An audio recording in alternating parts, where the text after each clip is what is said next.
how are we going to start this? How about? Hi, my name's Dani. And I'm Katie. And today is day 3 of the Women's Health Week. And today we are talking about shame and stigma. So we have some really big topics to cover today. Who knows where we'll go? But our thoughts are we're going to talk about body diversity, vulval irritation, STIs, and different discharges and things that we get sometimes. Yep. And anything else? If we have time, which we probably won't because we tend to talk a lot, I'd like to talk about incontinence. Yeah, I think that would be really good as well. Yeah. Definitely something a lot of people experience. Yeah.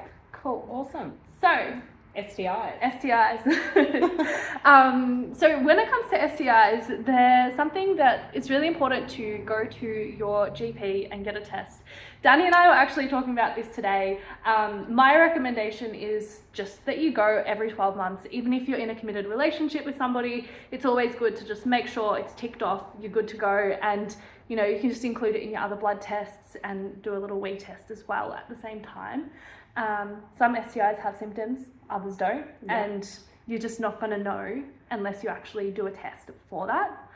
I think sometimes it can be a really difficult conversation when it comes to going to the GP, particularly if you're a young person and you've seen the same GP for your whole life, or also on the other side, if you're a bit older and there's a bit of discomfort bringing up those conversations with your healthcare practitioner. But it's really important to remember it's something that we talk about, even us, every day. All the time. Yeah, and it's really not, it's just a normal daily conversation for us. Yeah, and it's really, it is important for you to have that conversation with your GP or your healthcare practitioner, because we're talking about your health here.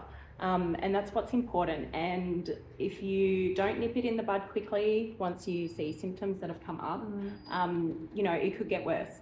So yeah, having that conversation with your GP, they're trained to deal with situations like this. They hear about like these situations day in and day out. So there's no need to be embarrassed, and it's important for your health to raise these things with your GP. Exactly. And yeah, I think it's definitely something we need to talk more about and make more normal. Yeah, absolutely. And I remember I was thinking about this earlier today, thinking back to prior to starting my nutrition degree and how embarrassed I used to be talking about my period to my husband, right? And having that conversation about, how I was feeling with my period, what was going on with my period. But it really, at the end of the day, it's practice. Yeah. Like, I have absolutely no issue talking to every man and his dog now, unfortunately, for people about my period and how, what it's doing, how my body's feeling, how my mood's feeling. So yeah, I just encourage you to have conversations with people you trust about these things. Yeah, and I think it's really important to remember as well that, periods, things related to sex, it's all a part of being human, and these are normal things that happen in our bodies. There doesn't need to be shame attached to that, and particularly with periods, right? Like, if we didn't have periods, you literally would not be here. True. So I think periods are really important to talk about, which kind of almost brings us to vaginal health. Yeah. Vaginal health is something I am so incredibly passionate about talking about. And the reason for that is I realized maybe a year and a half into practice that women weren't bringing up their vaginal health concerns to me. And I really try in our consultations to make sure that we have a really open space where people feel comfortable talking about anything. The first thing my clients talk about when they get into my consult room is their poo. So I think that when it comes to vaginal health, I just had that assumption that was something that they'd feel comfortable to talk about. And when I started actually asking women as a part of their initial consultation, do you notice any vaginal discharges? Do you notice any vaginal smells? How do you wash yourself? All of these types of questions. I started learning that a lot of women are feeling really unsure of how to look after themselves. They're noticing discharges that aren't quite right and they're not sure what to do about that, or they're then using scented feminine hygiene products, which you can read my blog on that.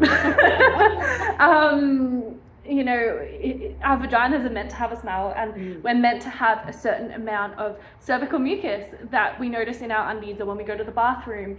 And it's just about learning what's normal and what's something that you need a bit of extra support with. And I think when it comes to vaginal discharges, noticing what type of smell, if it's kind of like a salty smell, that's all good. If it's a bit more of a fishy smell, maybe, it's worth getting a vaginal swab done, or even just starting that conversation with your healthcare practitioner.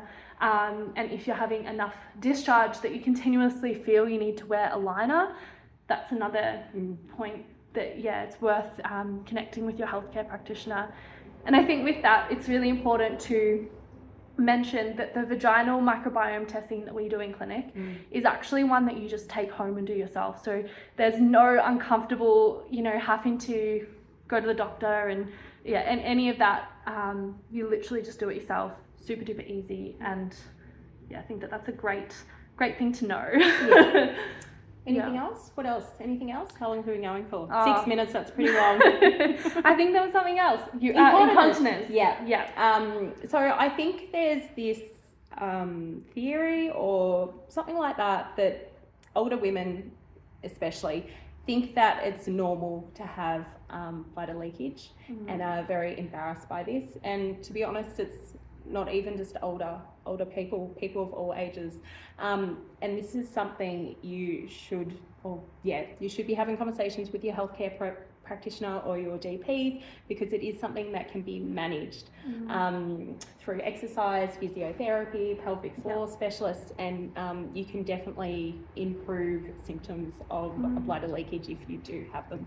So if this is something that you suffer from, I do highly recommend speaking to your GP about, because they can refer you on to specialists that can help you. 100%. And I think another thing when it comes to talking about bladder leakage and talking about our pelvic floor health is that prevention is the absolute best solution, right? So, what does prevention look like? Prevention looks like having a chat with your pelvic floor physio, even if you don't think that you have a problem. So learning how to do your pelvic floor exercises, learning also how to exercise, because exercise has a huge impact on our pelvic floor, and a lot of people brace when they're exercising, and this can actually have a really negative impact. So we could do another video on that. We can. But I do just want to mention that, if you are thinking of becoming pregnant, or the best place to start with looking after your pelvic floor is actually in your preconception care period. But you can always, at any point, go and see a pelvic floor physio. Let us know if you need a recommendation, because we have some really good people that we recommend. Awesome. Lots to cover. Yeah. I think the moral of the story is we are here to listen to anything that you have to say to us, whether it be your GP that you go and talk to, or if you actually come and have an appointment with Dani and myself. We just want you to feel really comfortable and talk about these things without feeling any shame or stigma. And literally anything about your health and your wellness you can bring up with us, and we're not going to have judgment towards that. Of course there are some things that are supporting health and some things that aren't, and we're going to have a conversation about that, but we're not going to do it from a place of shame or telling you that you're wrong or that you must change this. It's actually about having a conversation within the consultation room in a safe space that's for you. And educating. And empowering as well. 100%. Yeah. So, thank you for listening. Tomorrow we will be joining you for another video. Can you remember what day 4 is? No. It's going to be a surprise, I think, because, it's a surprise. Yeah. Here we go. Point of difference. So we're going to be talking about how health conditions can affect women differently. So we'll catch you tomorrow. Bye.